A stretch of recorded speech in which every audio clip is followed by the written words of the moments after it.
from Kim, and she can fuck all night. Hey, how's it going? It's yours truly coming at you with the Week 4 recap for Jets versus Chiefs. This game just happened, so I'm recording this same night of the game, and boy, do I have some takes about it. First of all, it was really cool to, watch Taylor Swift tonight and have a little bit of football in the background here and there. I thought it was a little bit of a cool touch for the broadcast to show a little bit of the game, so... No, but in all seriousness, I'm not quite as bothered by the whole Kelce Swift situation as a lot of NFL fans, rightfully so, are. Because, listen, if I'm not a Chiefs fan and I'm just hearing Taylor Swift, yeah, I'm probably going to get a little annoyed too. But I think it's awesome because this is what happens when you're the king of the football world. You get this exposure. You get your superstar players.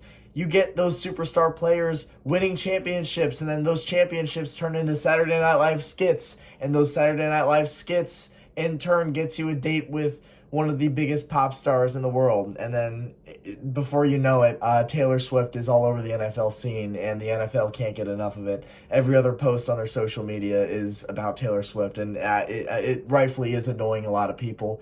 I'm not quite as bothered by it. I think if this continues on and up until like week 15 or whatever, like if it's a season-long thing, I think I'll even, start to get a little worn out by it. But I'm not gonna lie, man, I've enjoyed Taylor Swift's music since I was a kid.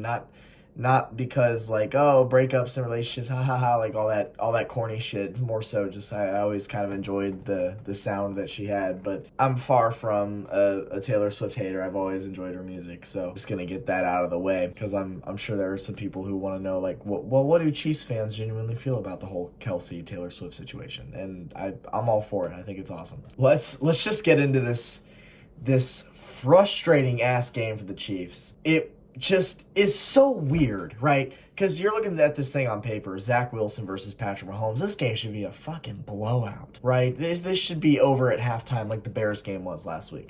But you forget, the Chiefs on primetime always play down to their opponent without fail every single time. I would love to go. I'm gonna go look at the last 10 primetime games the Chiefs had. This year, this is our second primetime game in 4 weeks. We lost the first one by 1 point.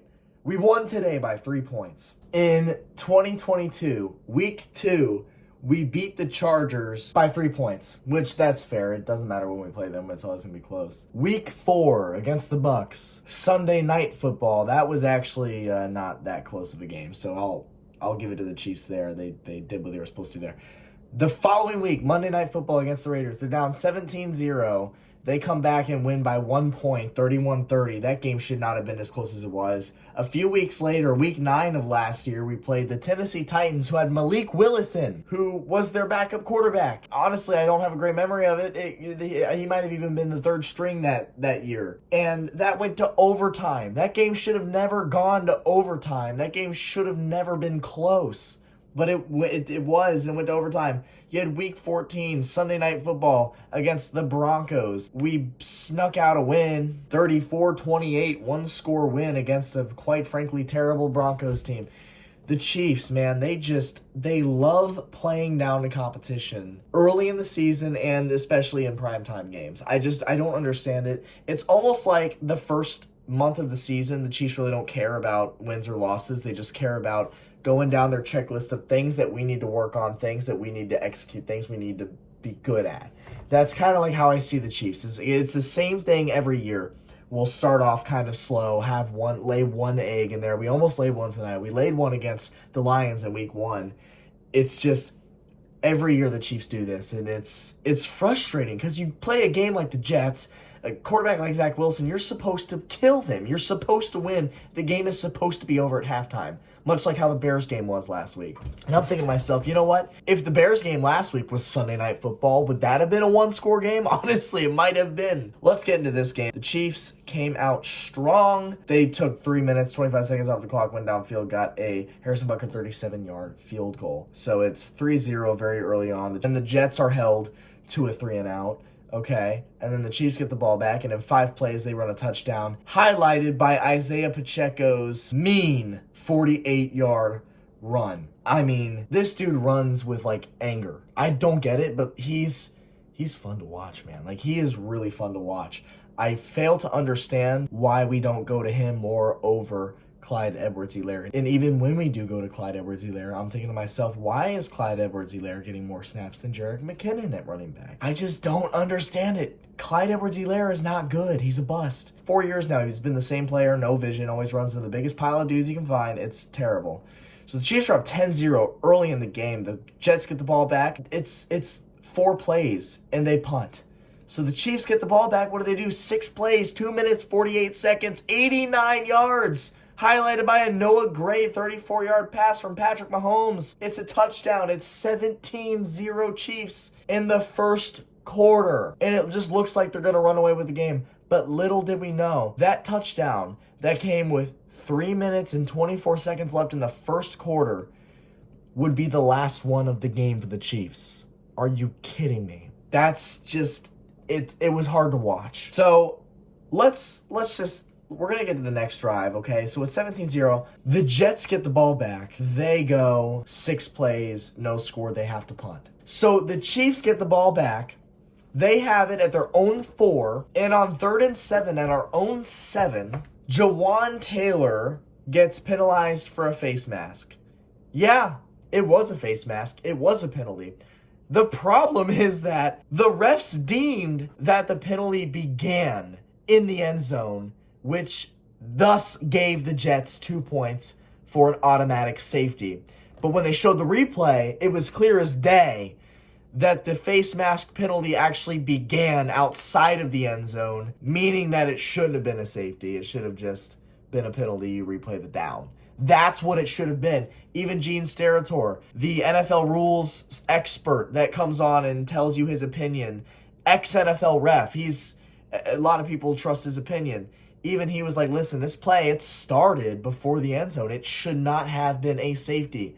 So when people say, oh, yo, bro, did the refs score points for the Jets? Actually, yeah, they gifted them 2 on this very play. And that's legit. They legitimately did. And it wasn't good. So it's 17-2 on a technical safety. It wasn't even like, oh, Mahomes got sacked in the end zone. No, it's just Jawaan Taylor being a fucking idiot. Jets get the ball back, and they're like, all right, well, screw this. We're going to go get some points now. They go 62 yards, 7 plays, and they end up settling for a field goal. So it's 17-5 Chiefs. And then the Chiefs get the ball back, and on the very first play of the drive, Mahomes lobs a pass to Noah Gray in what was one of his worst throws I've ever seen in his career. It was, Mahomes, dude, I love you, but that was terrible. Like, that was all you, bro. Like, most of the time, it's the receiver's fault because it'll bounce off their hands, chest, whatever. That was Mahomes making a terrible pass. And you don't see that very often.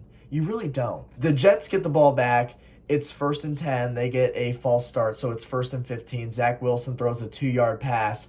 And on the tackle, Derek Nottie gets penalized for a horse collar that clearly, upon replay, was not a horse collar. So he pulled the collar of the jersey, but did not tackle with the full collar of the padding, equipment, any of that. So that, by rule, that should not have been a penalty. And again, Gene Steratore came on, hey, that's not a horse collar. That shouldn't have been called. Not to mention, Paul for the Jets, the ball carrier on this play, who got horse collared, as he was getting tackled, had his hands on the face mask of Derek Nottie. And before the pass was thrown, there was some blatant holding on the Jets O-line. So that had Jets penalties written all over the play, yet the Chiefs were the ones who got penalized for it. And so that was big. They got a free first down, and they would go drive down the field. They would get a touchdown. Yeah, they would get a touchdown. Zach Wilson put together a pretty good drive. It's 17-12 Kansas City. The Chiefs get the ball back, and, man, they go 56 yards, 4 minutes off the clock, and they settle for a 37-yard field goal. It was just frustrating. It felt like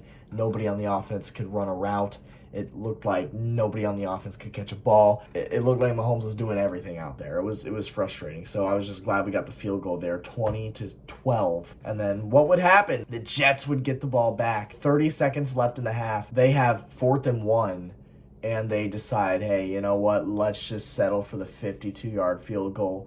bounces off the upright. It is no good. And so the Chiefs get the ball back with 26 seconds left in the half. So yeah, absolutely, they're going to try to run a few plays and get a field goal at the minimum.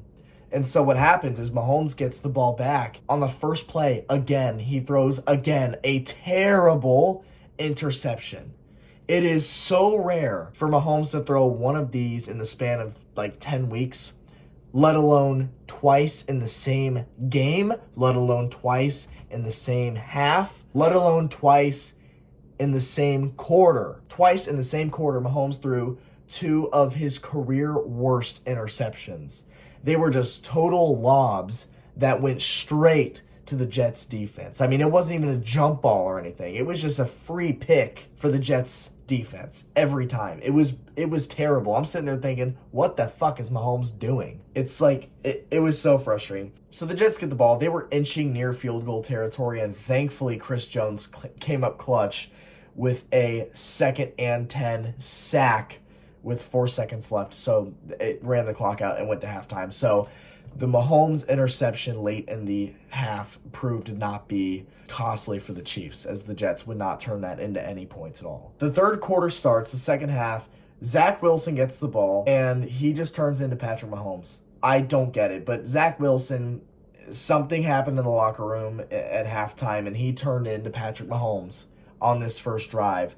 Led a 7-play, 75-yard touchdown drive. It was just like perfect pass after perfect pass. I mean, he legitimately looked really good on this drive. They get the touchdown. Allen Lazard passed 10 yards. They get the 2-point conversion. Zach Wilson runs it in himself. And the game's tied at 20 in the third quarter. And so you're thinking, okay, well, the Chiefs have plenty of time still to put this game away. They can, 3-4 drives and they could be up by 2-3 scores. No! That wouldn't be the case at all. The Chiefs get the ball back. They go 3 and out. The Jets get the ball back. They go 3 and out. The Chiefs get the ball back. They run 4 plays. They have to punt. The Jets would follow suit and do the exact same thing on 4 plays. Then the Chiefs, so much time is ticked off the clock. It's the fourth quarter now. 11 minutes in the fourth quarter remain. And Harrison Butker, they drive downfield and they get a Harrison Butker 26-yard field goal. And they take the 23-20 lead. And so the Jets, they get the ball back, and they are running out the clock. Oh, my God, it's getting stressful. It's becoming a quick nail-biter. It shouldn't be this close against the Jets. It really shouldn't be. This game should have been over at halftime like the Bears game was last week. I will say I give credit to the Jets defense. They did play really well. The 2 interceptions they got off Mahomes were just total gifts. But other than that, they held their own. They didn't allow many gaps for running backs to find, and they legitimately did play a good game, and Zach Wilson had a good game too. But on paper, the Chiefs, they should have won this game by 3 scores. They should have. And I think every Kansas City fan expects them to in this situation. The Jets get the ball back. It's a 23-20 game. They're driving down the field, man, and it's getting stressful. At their own 46, Zach Wilson fails to cleanly accept the ball from the center, and it's fumbled, and Wharton on the Chiefs recovers it, which was huge. So the Chiefs get the ball back on a Zach Wilson fumble, and finally, we get a turnover of our own. So the Chiefs get the ball back with 7 minutes left, and you think, wow, do we need 7 here, make it a 2-score game? Then I'll feel good, I'll exhale, I'll breathe, whatever. And so what happens is we have, on our very first set of downs, we get to 3rd and 13, and Mahomes with his golden legs scrambles for 14 yards and gets the first down. Oh wait, it's a Jawan Taylor penalty again because he's awful. It's 10 yards. It's 3rd and 23. There's no shot. Mahomes does it again. Scrambles up the middle for 25 yards on 3rd and 23, slides, and then on top of that, there's a penalty on the Jets for illegal contact, so that's another 5 yards, all right? And then we find ourselves in a 3rd and 20 situation again. Mahomes throws a deep pass intended for Marquez Valdes-Scantling. It's not completed. It's actually intercepted. It's intercepted again. And quite frankly, it was another bad throw from Mahomes. It really was. But what happened was there was a penalty on Gardner for defensive holding during Marquez Valdes-Scantling's route that he was running, and that gave the Chiefs an automatic first down. And this is a very questionable call, And my honest opinion of it as a Chiefs fan was, yes, it was a weak call. It shouldn't have been called. But I'll tell you why I'm okay with it being called, because at some point in the game, the penalties have to even out. And this was the penalty that evened it out, because to this point in the game, the refs had favored the Jets. Truly, they did. You can't dispute that. I'm sorry, but you can't. The horse collar tackle, the free 2 points they gave on the safety, the technical safety, yeah, the Jets were definitely, to this point in the game, favored by the refs. So this weak call on the Marquez Valdes-Scantling holding wasn't a good call. It really wasn't, but it evened out the calls, which, listen, if you're going to make bad calls consistently, at least make it even.